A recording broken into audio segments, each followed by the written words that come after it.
नमस्कार, मैं हूं कुमार गजेंद्र। जनपद ऑन द स्पॉट में आपका स्वागत है। हमारे एक दूसरे social media platform podcast with Kumar Gajendra में भी आपका स्वागत है, जहां आप हमें सुन सकते हैं। दिल्ली के अंदर शीश महल, जी हां, शीश महल हमेशा से जब से बना है तब से विवाद का विषय रहा है। लेकिन अब वही शीश महल जो अरविंद केजरीवाल के सपनों का महल था, पेंटागन की तर्ज पर तैयार किया गया यह शीश महल अब बिकने वाला है और ये बिकाऊ है। खरीदेंगे आप? बहुत सारे लोगों की नजर इस पर है, लेकिन इस शीश महल के साथ एक प्रॉब्लम भी है, बहुत बड़ी। और जानते हैं प्रॉब्लम क्या है? ये शीश महल बहुत ही मनहूस है। कई लोगों के खून पसीने पर बनाया गया ये शीश महल, जनता की गाड़ी कमाई के से बना ये शीश महल, भ्रष्टाचार की कमाई से बना ये शीश महल इतना मनहूस है कि आप सोचिए, अरविंद केजरीवाल का जब सितारा बुलंद हो रहा था, जैसे ही शीश महल में शिफ्ट किया, अरविंद केजरीवाल की हालत यह हो गई कि ईडी की टीम कॉलर से पकड़कर घसीटती हुई तिहाड़ जेल में ले जाकर फेंक देती है। अरविंद केजरीवाल की हालत यह हो गई, आम आदमी पार्टी दिल्ली से सफा हो गई। अरविंद केजरीवाल की हालत यह हो गई कि उसके एक एक करके मनीष सिसोदिया, सत्येंद्र जैन,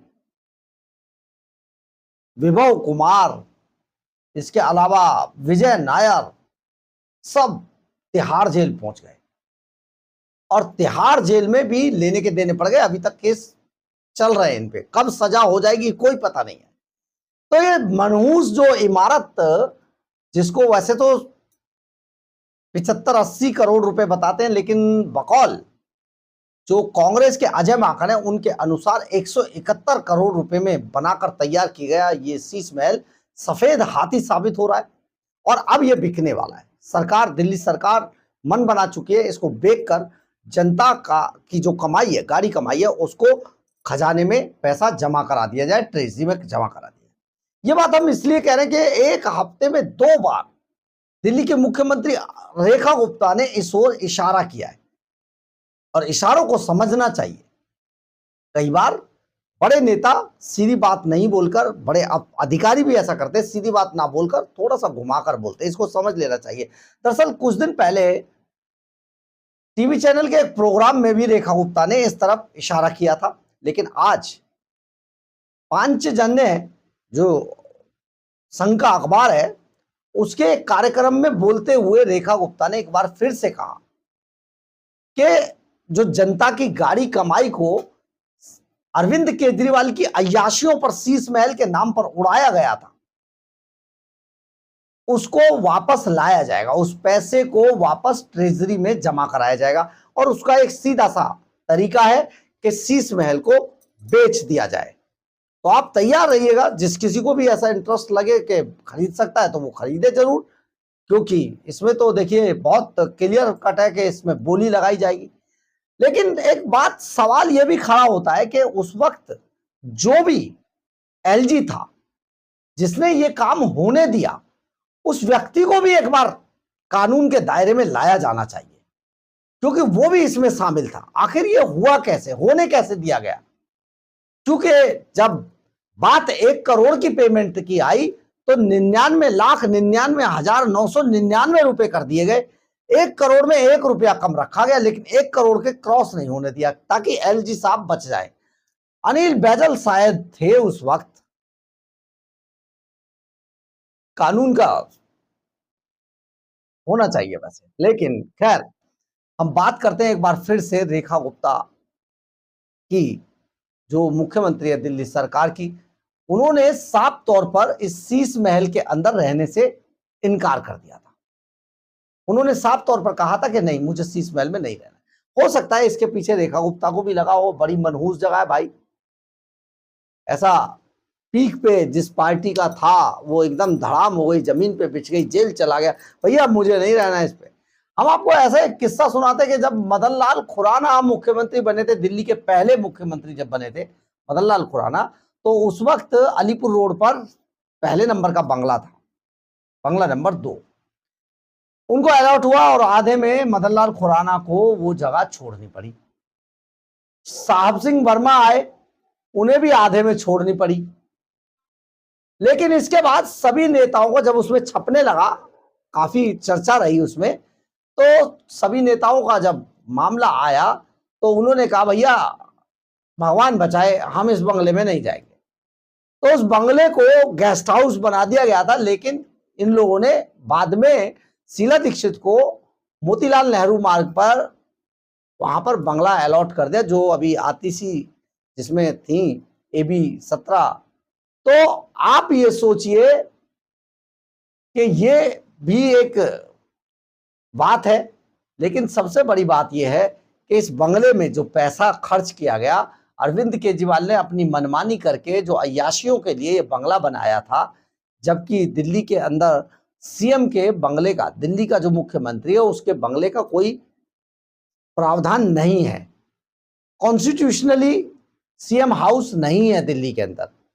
लेकिन CM जो होता है वो PWD को जब लिखता है कि उसे बंगला अलॉट किया जाए, तो उसके सामने कई पसंद के कई चीजें आती हैं कि आप इन बंगलों को में से कोई चॉइस कर सकते हैं जो आपकी जो CM कैटेगरी है उसके अंदर में आते हैं।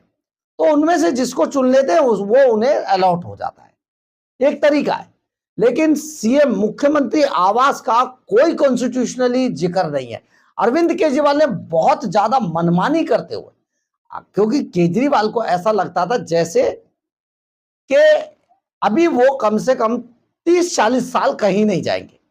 केजरीवाल बंगाल वाली पॉलिटिक्स यहां पर रच रहे थे और दीदी से बड़ी गहरी नजदीकियां हैं उनकी। तो बंगाल वाली पॉलिटिक्स रचते हुए डेमोग्राफी यहाँ की बदलने की कोशिश कर रहे थे, बांग्लादेशी रोहिंग्याओं को बसा रहे थे लगातार, उनके पहचान संबंधी दस्तावेज बनवा कर। तो ऐसे में हुआ क्या कि केजरीवाल को यह लग रहा था कि अगर मैं बंगाल की तर्ज पर यहां पर करने में कामयाब हुआ तो उन्हें कोई हटा नहीं सकता। अभी वो हैं, फिर उनकी पत्नी बन जाएंगी, फिर उनका बेटा, फिर बेटी, फिर दामाद, यही सिलसिला चलता रहेगा परिवारवाद का। और इसी परिवारवाद को लेकर बड़े बड़े सवाल करके अरविंद केजरीवाल आए थे राजनीति में, लेकिन राजनीति के अंदर भ्रष्टाचार के सिंबल बन गए। हमने कल भी आपको बताया था जो नेपाल बांग्लादेश में जो हुआ तख्ता पलट, उसमें और इंडिया में क्या अंतर है, हमने कल ये वीडियो आपको डालकर बताई थी कि वहां पर जो सत्ता में लोग बैठे थे वो भ्रष्टाचारी थे और जिन्होंने विवाद किया वो ईमानदार थे। लेकिन हमारे देश के अंदर उल्टा है, जो विपक्ष में लोग बैठे हैं वो भ्रष्टाचारी हैं, वो परिवारवादी हैं, लेकिन जो सत्ता में लोग बैठे हैं वो बेहद ईमानदार हैं और वो परिवारवादी भी नहीं है। आप समझिए, हमने इसके लिए कल आपको ये वीडियो डाला था। परंतु सबसे बड़ी बात यह है कि भ्रष्टाचारी अरविंद केजरीवाल जो तिहाड़ जेल में बंद थे, अपने साथी मनीष सिसोदिया, सत्येंद्र जैन, जिन्हें अब जनता ने इन सभी को नकार दिया है, जनता ने इन सबको नकार दिया है, दिल्ली की जनता ने इनको भगा दिया कि भैया तुमसे ना हो पाई, तुम जाओ। तो अब जिन लोगों के पास सत्ता है वो बेहद ईमानदार हैं और अरविंद केजरीवाल के भ्रष्टाचार को उजागर किया और शीश महल के बारे में बताया कि ये शीश महल तो सफेद हाथी की तरह खड़ा हुआ है, इसलिए बहुत जल्दी सरकार इसे बेचने पर विचार कर रही है और अब ये बिकेगा। तो आप तैयार रहिएगा, जो भी लोग इंटरेस्टेड है इसको खरीदिएगा। बहुत अच्छी इमारत है और इटली और पता नहीं कहां के पत्थर मैडम CM खुद पसंद करके लाई थी, कई बार हटवाया था लेकिन ये भी आपको बता दें कि इसको बदल दिया गया है। जो टाइम लिया था उसी दौरान सारी चीजें हटा दी गई हैं वहां से। खैर, लेकिन जो भी है, लुटियन जॉन में एक बड़ी इमारत जो पेंटागन की तर्ज पर तैयार कराई गई थी, कोरोना काल के अंदर जब पूरी दुनिया बंद थी, उस वक्त मजदूर लेबर अरविंद केजरीवाल का शीश महल बना रही थी। बहरहाल, अगर आपको हमारी ये खबर अच्छी लगे तो आप इसे लाइक, सब्सक्राइब और शेयर जरूर करें। कमेंट्स बॉक्स में अपनी राय जरूर लिखें, इससे हमें बहुत बहुत बहुत ऊर्जा मिलती है। जय हिंद, जय भारत।